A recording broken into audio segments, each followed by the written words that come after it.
За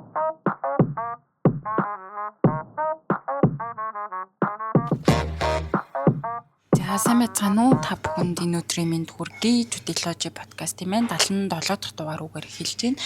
За бид нар бол өмнөх дугаар, энэ удаагийн дугаар, за тэгээ энэний дараагийн дугаар гээд 3 дугаарыг бол 2025 оны өмгөөлөгчийн шалгалтын салбар эрх зүйн одоо кейсүүдтэй, төстэй тийм үйл баримттай шүүхийн шийдвэрүүдийг олоод тэгээ яг шүүхийн шийдвэрийн шийдэл талаас нь ярьж байгаа тий. За өмгөөлөгчийн шалгалт бол яг илүү нөгөө шийдэл бодлого талаасаа биш, илүү нөгөө аль нэг талын байр сууриас одоо тухайн байр сууриа төлөөлөн давдаалтах ч юм уу эсвэл хяналтын гомдол гаргадаг ийм байдалтай явдаг тий. За тэгээ энэ удаагийн дугаараар бол 2025 оны өмгөөлөгчдийн шалгалтын захиргааны эрх зүйн кейстэй төстэй юм үйл баримт төхий кейсийг ярихаар манай Марла бэлтгэсэн байна. За тэгээ ер нь бол газрын маргаан байгаа гэж ойлгосон.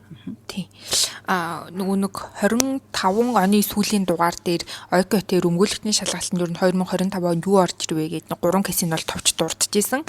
Тэгэд бид зүгээр ардаас нь нөгөө нэг ер нь шалгалт өгсөний дараа ч тэр ер нь болсны дараа иймэрхүү кейсүүд орж ирсэн байх гээд кейсүүдийг нь олж чадвал ярьдаг. Тэгээд өнгөрсөн дугаар дээр эрүүг нь яриад одоо болохоор захиргааг нь бол ярих гэж байгаа. Эрүү захиргаа хоёр нь ер нь дээд хүртлээр шийдвэрлэгдсэн 3 шний шүүхийн шийдвэртэй ийм кейсүүд бол байсан. Захиргааны кейс нь бол надад нэлээд сонирхолтой. Ер нь нэгэн тийм тогтцсон байгаа жишгийг усан дээж өгөх одоо өмнө гаргасан тайлбараа илүү дэлгэрүүлээд илүү наривчлаж тайлбарлах замаар одоо тийм одоо юу гэдэг өмнөх жишгээ ер нь жоох илүү сайжруулсан ч юм уу тэргээ илүү тодтогсон юм сонирхолтой кейсэн санагдсан. Тэгээд тэрвээ энэ кейстэй танилцаагүй байжгаад энэ бодлогыг нь одоо өгцөө өгөгдлийг нь бодоод одоо даалгавар нь анхан давхрын шийдвэр ингэсэн байна гэж товч хэлэнгүүтээ хяналтын шийдвэр гомдлж одоо хэмжлэх талаасаа тийм даалгавар өстэй. Түнгүүд яг тэр нөгөө нэг өмгөөлөгчийн хэмжлэгчийн эрх ашиг сонирхлыг хамгаалаад бичиж байгаа, хууль хэрэгжилж байгаа тэр байдлыг нь илүү одоо шалгасан айгуу тийм сонирхолтой кейс байсан юм шиг бол надад санагдсан. За тэгээд ер нь бол үйл баримт руугаа орё. Газрын маргаан гэж хэлж байсанчлан захиргааны кейс дээр хэмжлэгч маань бол иргэн байгаа. Иргэн нийс гэдэг хүн байгаа. За тэгээ хариуцагч нь болохоор Баян зүрх дүүргийн засаг дарга байгаа.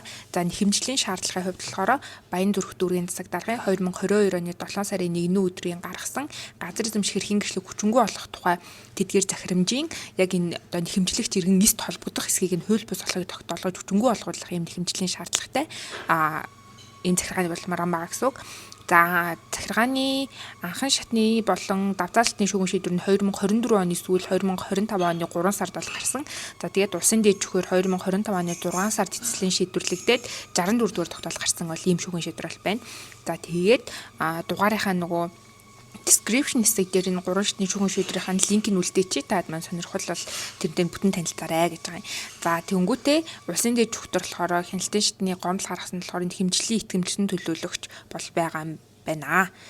За үйл баримт руу орох юм бол ер нь бол яг нэг айгүй тийм типикл газрын маргаан байхгүй юу? Нөгөө газар эзэмших эрхийн гэрчлэгээтэй холбоотой. Ер нь засаг дарга нөгөө газар эзэмших эрхийн гэрчлэгийг хүчингүй болгохтон за тэн дээр нь л хэрэгэн маргаж байгаа. Ер нь бол одоо газрын түгээмэл байдаг маргаануудын нэг нь гэсэн үг.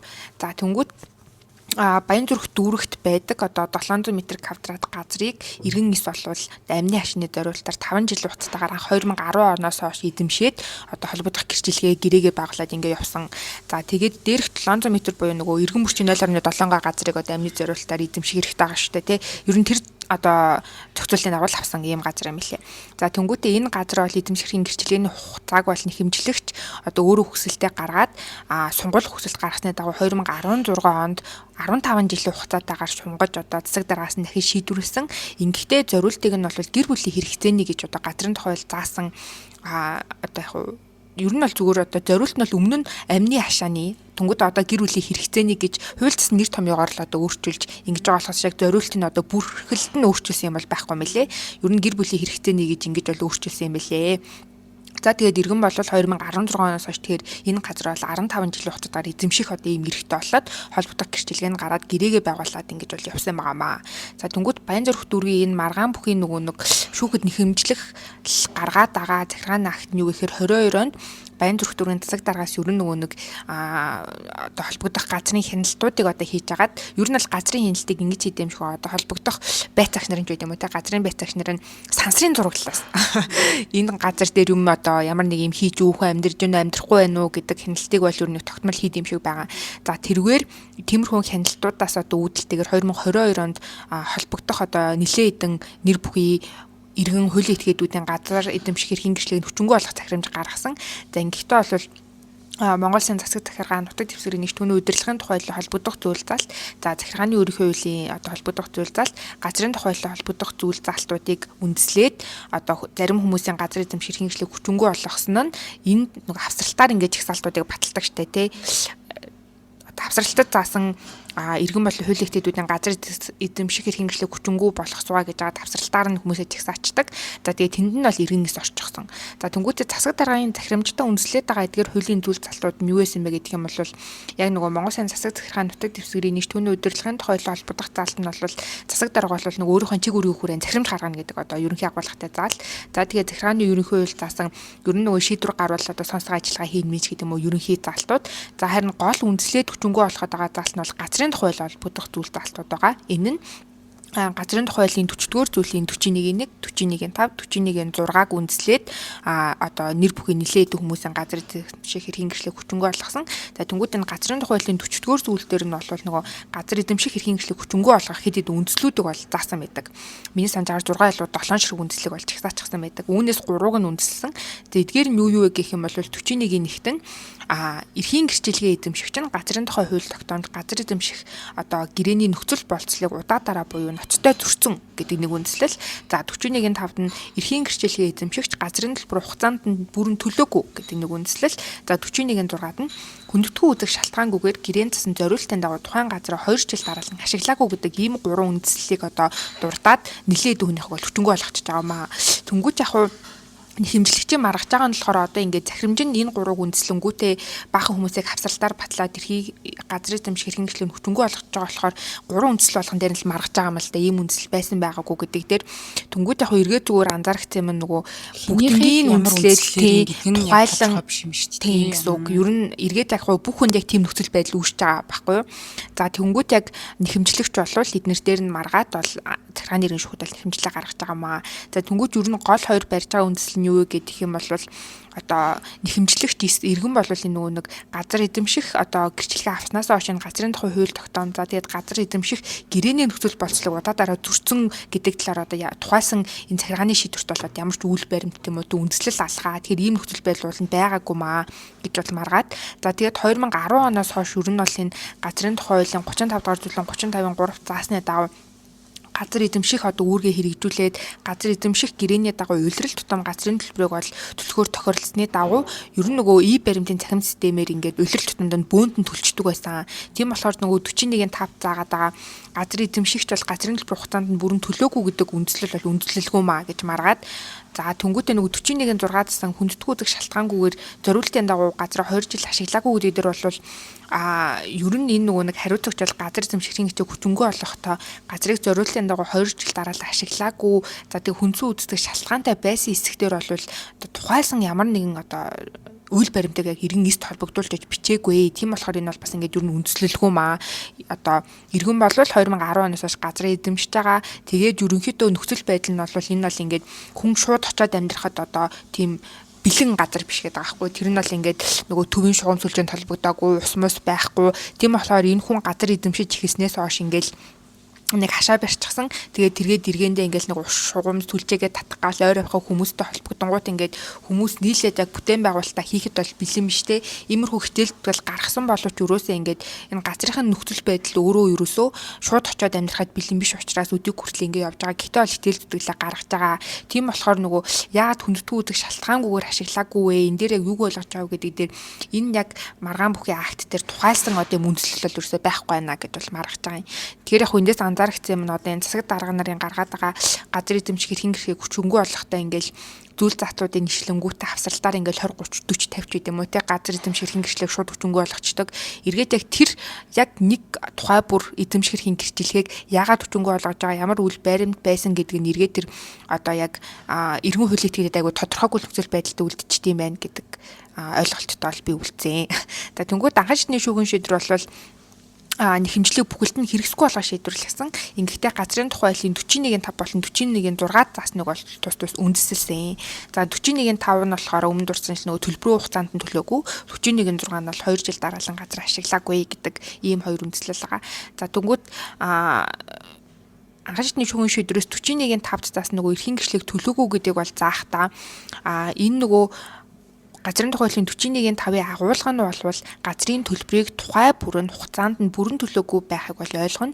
Нэхэмжлэгч нь бол яг маргаан бүхий тохиолдолд газрын төлбөрийг тухай бүрэн бүрэн төлөөгүй байх нь бол тогтоогдож байна гэж хэд хэдэн жилүүдийг бол дурдсан байдаг юм билээ.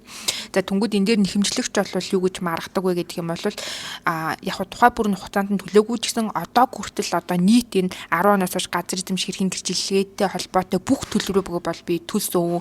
Ганц хоёр нь бол яг дараа нөхөж төлсөн үйл баримт бол байгаа гэдэг. Гэхдээ анхаашны шүүгэн шийдвэр бол энийг бол тухай бүрэн төлсөн байхыг ойлгоно. Тийм болохоор энэ үүргээ зөрчтөн гэж бас үзэж байна гэж бол тайлбарлаад байгаа. За тэнгууд нөгөө 41-6-аас 2 жил дараалан ашиглаагүй гэдэг анхаашны шүүг тайлбарлахдаа Усын дэд бүхний 2008 оны нэг тайлбар байдаг. Газрын тухай хуулийн холбогдох зүйл залтыг тайлбарлах хэрэглэлтэй холбоотой тийм. Тэрнээс ч юм болоо жүрдөөсөө тэгэл нөгөө хашаа ямар тааш барих тавбал гэдэг юм. Тэн дээр ер нь 2 жил дараалан ашиглаагүй гэдэг юу гэж ойлгох юм бэ гэх юм бол яг тэр 2 жилдээ тухайн тэр газарт ямар нэгэн тийм барилга байгууламж бүтээн байгуулалт хийгээгүй байхыг буюу ингээд нүдэн дээр ямар нэг юм хийцэн байхыг ойлгоно гэдэг юм тайлбар бол явуулчихсан. За тэгээд ер нь тэр тайлбарыг ишлэнгээ дуртаад за хэмжлэгчд бол маргаан бүхий газарт ямар нэгэн бүтээн байгуулалт хийгээгүй байна. Хашаад таагүй за газар зориулсан дагуу 2 жил дараалан ашиглаагүй гэж дүгнэнгүүтээ ер нь 41-5 41-6-г үндэслээд тэгээд ер нь хэмжээ шаардлага бүхэлд нь хэрэггүй болгож бол шийдвэрлэдэг. За тийм учраас нэхэмжлэгч нь бол давзаалчны гомдол гаргадаг. За давзаалчны шүүхээс бол анхан шатны шийдвэрт хууль хэрэглээний зарим өөрчлөлтөг оруулаад за гэхдээ өөр нь бол давзаалт гомдлыг нь хангахгүй анхан шатны шүүгэн шийдвэрийг бол хэвээр нь үлдээдэг. За ингэхдээ ямар өөрчлөлт оруулдаг вэ гэдэг юм бол 41-5 дахь заалтыг хасдаг. 41-5 гэж үндслийг нь бол хасдаг. За ингэхдээ нэхэмжлэгч нь бол яг 2010-аас 2014 оны газрын төлбөр гэрээний засгийн хуваарийн дагуу төлөөгүй боловч яг энэ маргаан бүхий акт гарах үед буюу 2022 онд тухайн үеийн эзэмших хэрэгжлийг хүчингүй болох үед бол энэ зөрчлөлийг арилгаад бүх төлбөрөөр төлчихсөн байсан байна. Үүнийг бол анхан шатны шүүх нөгөө хэрэг цугуулсан нотлох баримтыг буруу үндэсний зэрэгтэй яг тухай бүртэн төлсөн байна гэх зэргээр бол ер нь хуулийг буруу хэрэгэлсэн гэж бол үзэж байна гэд 41-5 залтыг бол хашиж байгаа юм. За түнгүүтээ яг эргээд нөгөө 41-6 дээр ирэнгүүт нэхэмжлэгч бол яг маргаан бүхий газар дээр 2 жил хугацаанд ямар нэгэн бүтээн байгуулалт хийгээгүй учраас энэ залт бол ингээд үлдээд нэхэмжлийн шаардлага нь хэрэгсгүй шийдвэрийг нь хэвээр үлдээж байгаа юм аа. За түнгүүт бол нэхэмжлэгч бол давзаал хяналтын шатны журмаар гомдол гаргаж байгаа. Анхан болон давзаал шатны шүүгэн шийдвэрийг хүлээмжшүүрхгүй байгаа гэсэн үг шүү дээ тий. За тэнгүүт усын дэд бүхийн энэ тогтоолол маш сонирхолтой. Өмнөх жилүүдийн буюу 2008 оноос хойш газрын тухай хуулийн холбогдох залт ялангуяа энэ 41-6-тай холбоотойгоор 8 оноос хойш идэж хэдэн жилийн дараа 17 жилийн дараа тайлбар хийж байгаа гэсэн үг байхгүй юу. Тэгээд энэ залтыг хэрхэн илүү наривчлан ойлгож хэрэглэгтэй холбоотой. Түүнээс л яг бүр өөрчилсөн бол биш. Ингэж ойлгох бэжэ гэж өөрчлөөгүй. Ер нь ингэж явъя гэд илүү тодруулж гисэн гэх юм уу та. Тийм болохоор ер нь бол айгүй сонирхолтой бол байсан. Яагаад тэр өмнөх нэг анхан болон давхан шийдвэрүүдийг харангуут яг л нэг 2008 оны усын дэд бүхийн тэр тайлбарыг үндэслээд л ерөөсөө л ингээд иргэнч байсан, хуулийн этгээч байсан, газрын зориултыг хамаарахгүйгээр шууд ингээд 2 жил ашиглаагүй гэдгийг айгуу тийм хатуу тогтоож явж исэн. Тэнгүүд энэнийг нэлээд уян хатан хэрэглэх ийм нөхцөл байдлыг бий болгож байгаа юм байна гэж бол харсан. За тэгээ усын дэд бүх бол тогтоолоо эхлэхдээ ингэж байгаа юм. Энэ иргэн тухайд бол хяналтын шатны шүүхээс шийдвэрлэж хариу өгөх шаардлагатай хууль зүйн асуудал нь энэ газрын тухай хуулийн 44 зүйлийн 41-6 дахь заалт буюу энэ газар эзэмших эрхийн гэрчлэлгээний төрөл за гэрээний засгийн зориулалт нөхцөл болцлоор нь ялгаатай тайлбарлаж хэрэглэх хэсэг үүнд ялангуяа энэ гэр бүлийн хамтын хэрэгцээний буюу иргэн нөгөө хувьдаа ашиглах гэдэг энэ газрын зориулалт бүхий газрыг тусгайлан авч үзэх хэсэг тухайн тайлбарыг бол усын дэд хийнэ гэж агаад айгуу тийм тодорхой эхэлж байгаа. За тэгээд газрын тухай хуулийн 27 дугаар зүйлийн 27-гийн нэгт болвол энэ газрын тухай хууль заасан зориулалт за тэгээ хугацаа болцолтойгоор гэрээний үндсэн дээр зөвхөн эрхийн гэрчлэлээр эзэмшүүлнэ гэж заасан. За тэгээд улмаар газрын зориултыг бол хэд хэд ангиллахдаа нөгөө гэр бүлийн хамтын хэрэгцээний за төрийн байгууллага юм бол аж ахуйн нэгж байгууллага гэсэн ер нь төрөлтөөр болоод ингэж ангилсан. Тэгэхээр энэ газрын зориулт гэдэг чинь энэ яг ашиглах байгаа зориулалт энэ хэрэгцээнээс шалтгаалаад ер нь бол өөр байна. Тэгэхээр нөхцөл болсон ч гэсэн өөрөө ажиллах юм аа гэдгийг тодруулж байгаа юм. За тэгээ хуулийн 29 дугаар зүйлийн 29-1-д болвол Иргэнд бол гэр бүлийнх нь хамтын хэрэгцээнд зориулан хувийн гэр, орон сууцны хашаа барих зориулалтаар үн төлбөргүй эзэмшүүлэх газрын хэмжээ 0.07 гагаас илүүгүй байна.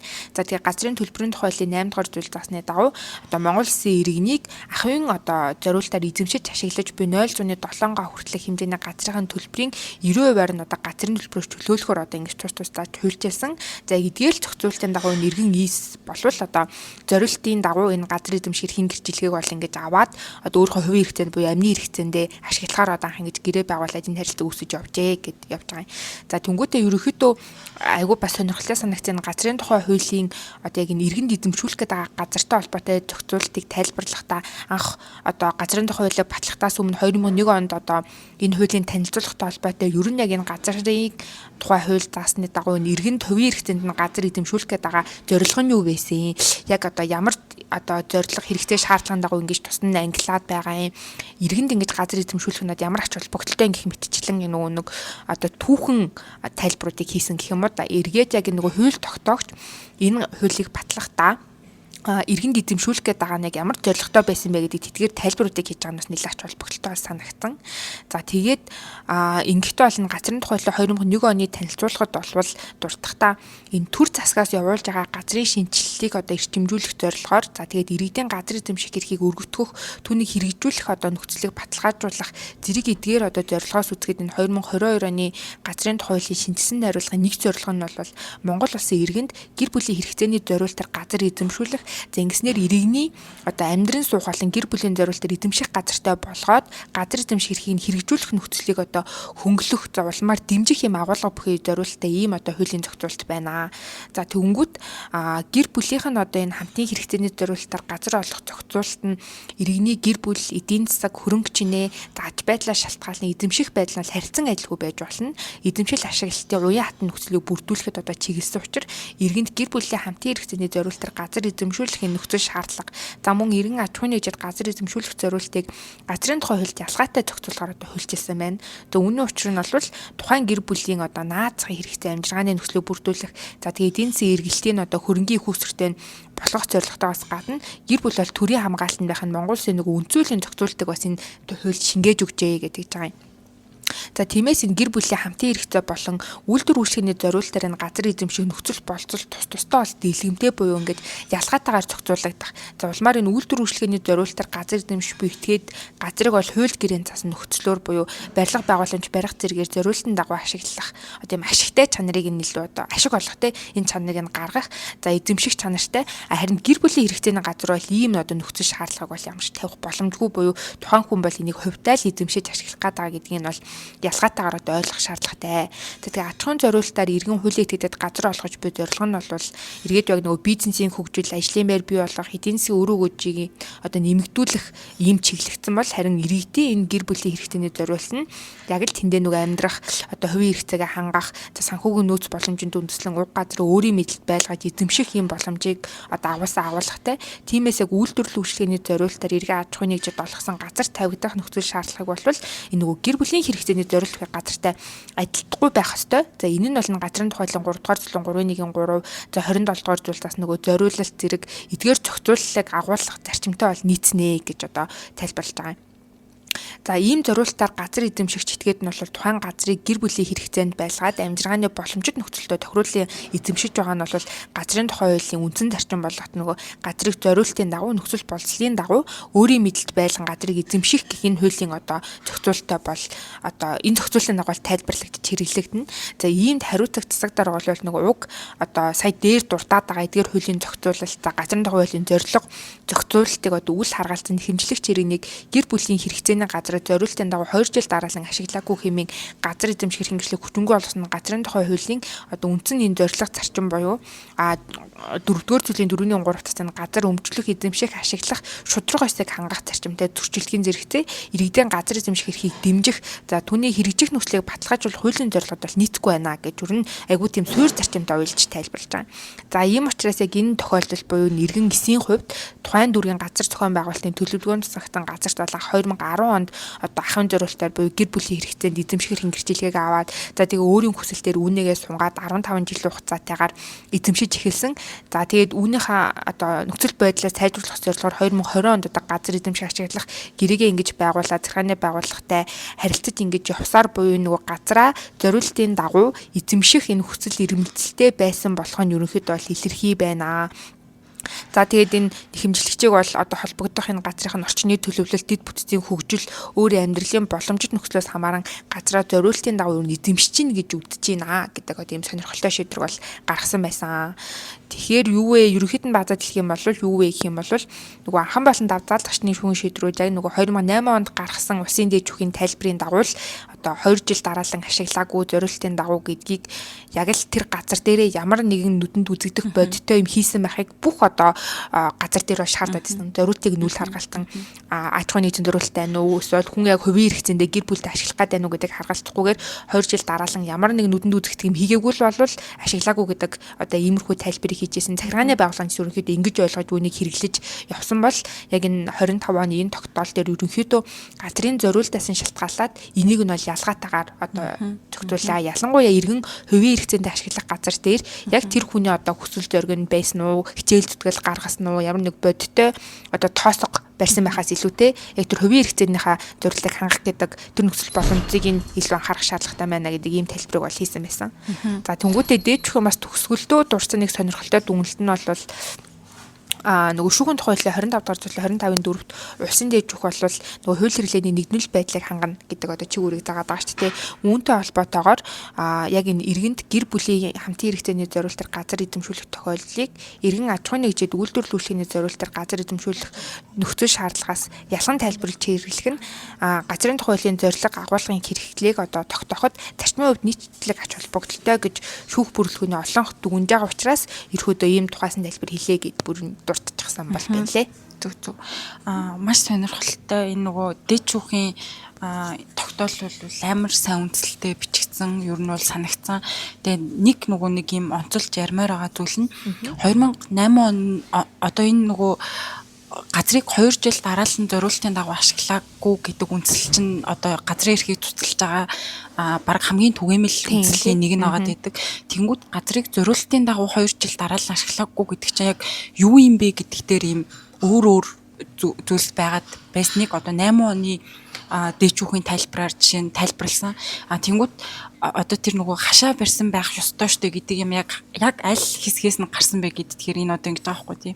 2 жилийн дотор газар эзэмшигчийн тухайн газар дээрээ гэрийн заасан нөхцөл болцол зориулалтын дагуу тодорхой үйлдвэрлэл үйлчлэгээ эрхлээгүй гэдэг юм хаалтан дотор барилга байгууламж зам талбай бариагүй, тариалан эрхлээгүй гих мэт байхыг ойлгоно гэдэг ингэж байгаа байхгүй.